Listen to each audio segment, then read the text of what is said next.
Hello everybody, welcome to the Wonky Angle where I talk about electronic music, both new and old, and today I'm talking about album number 6 from Squarepusher, Go Plastic. Oh dear, this is one of the big ones. This is one of those Squarepusher albums that's become somewhat of a legend, a big fan favorite. One of the most iconic IDM albums out there from an artist who's already delivered plenty of excellent material up to this point. And honestly, it's pretty easy to tell why. This album is crazy intense. It's probably the single most complex and dense album to date. So much glitching and weirdness and just spastic craziness. This album's technical mastery is unlike very few out there. In fact, some could tell you it's one of the most intense IDM or drum and bass albums ever made, right up there with Oudekirk's Confield. Also worth noting is that there's no jazz elements to be found here. All of his previous releases have had at least some kind of jazz influence or straight jazz into it to some degree, but none of that really shows up here. It's all just electronics and micro-editing of breakbeats to an insane degree. I mean, just look at the title, Go Plastic. Directly contradicting one of the more iconic tracks from music is Rotted One Note, whose title directly told you to don't go plastic. And there's a track called My Fucking Sound on here as a callback of sorts to My Sound, which also happens to be basically the complete opposite of that track in like every way. He's directly and blatantly going against the direction he'd started going in previously. Now, of course, there is the question of how I personally feel on the whole thing. I will have to admit, this album is probably not my personal top-tier favorites from the guy, and that does come down to my taste. I prefer more jazz, heavier, melodic stuff over this kind of album, which is basically just pure insanity from start to finish. It's an album I personally have more respect for than I do personal enjoyment, but that doesn't mean this album has nothing for me to enjoy. I still think this is a pretty great album. I do like how Jenkinson is really pushing the limits of what he can do with micro-editing and breakbeats.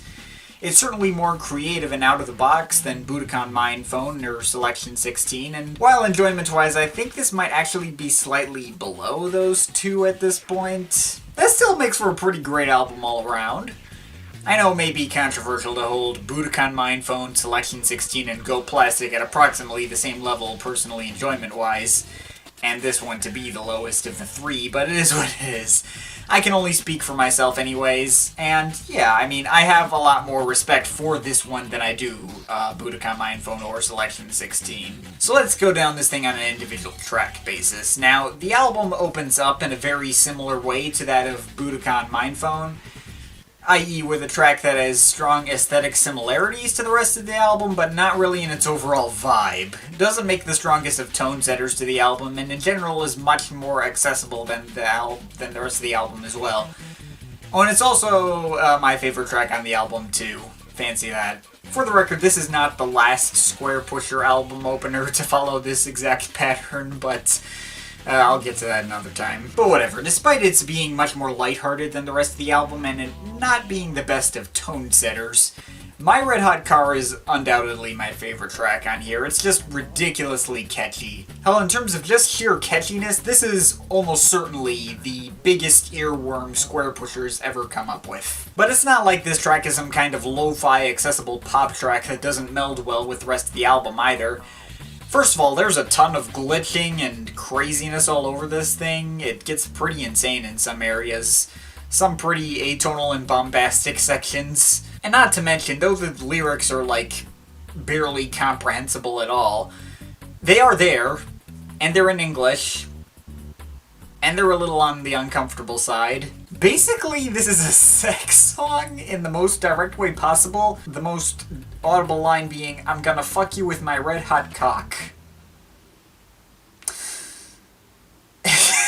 This line is a little less uncomfortable when you manage to decipher the first line of the song is "You scream out for more," which seems to imply consent, I guess, but let's be real. The intent of the lyrics was almost certainly just straight shock value, a la Aphex Twin's Come to Daddy Pappy Mix. I kinda had to look up the lyrics myself, otherwise it just sounded like 3 lines of pure gibberish followed by, "I'm gonna fuck you in my red hot car." Questionable lyrics aside, I don't take the track seriously enough to care about those.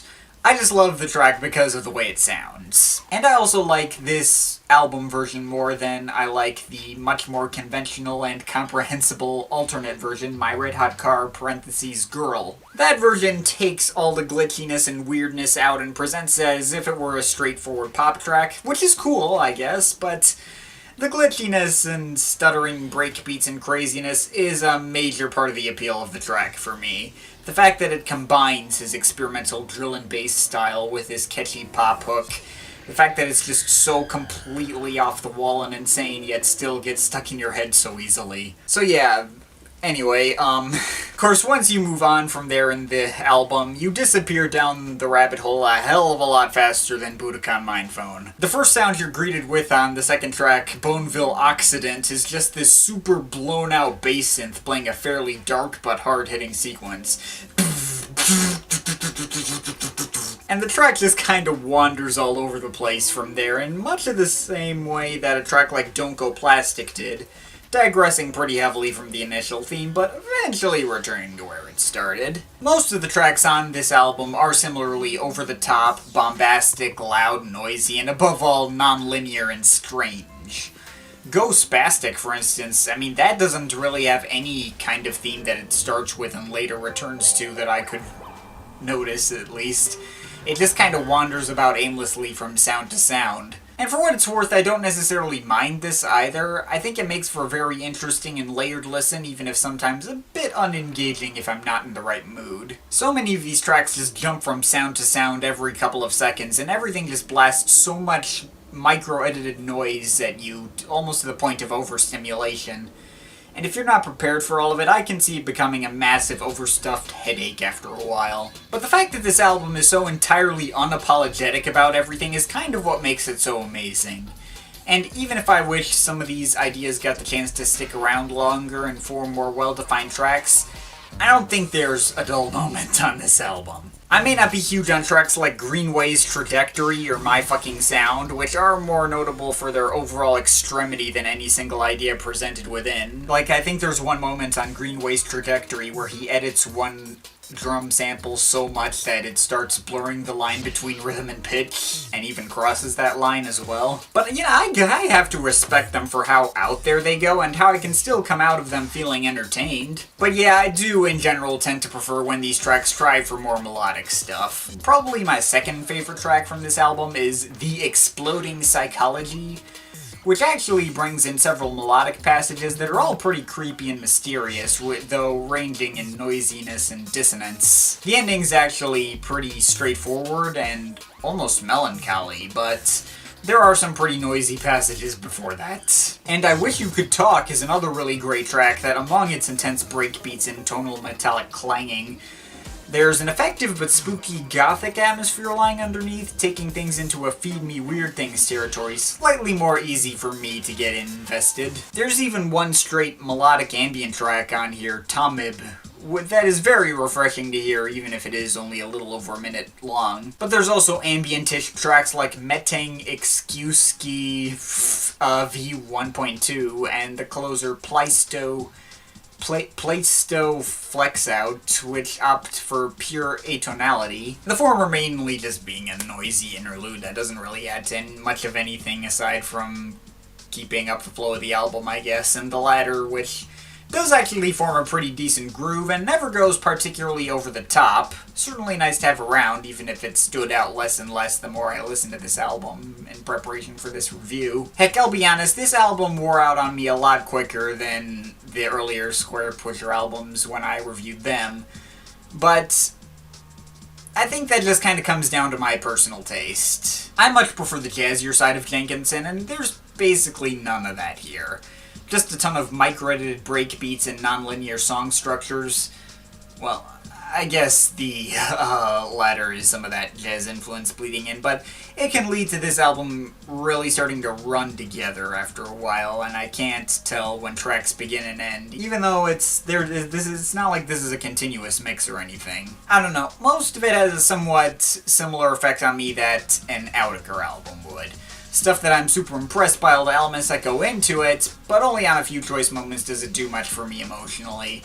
Heck, for the most part, it ends up being a pretty big downer of a listen. Despite how fast-paced it is, the darkness and raw aggressiveness just make for an album that just sometimes puts me more on edge than it does give me personal enjoyment. I mean, I get the feeling that was intentional, but you get the idea. Even with my personal gripes, I definitely understand the appeal of this album.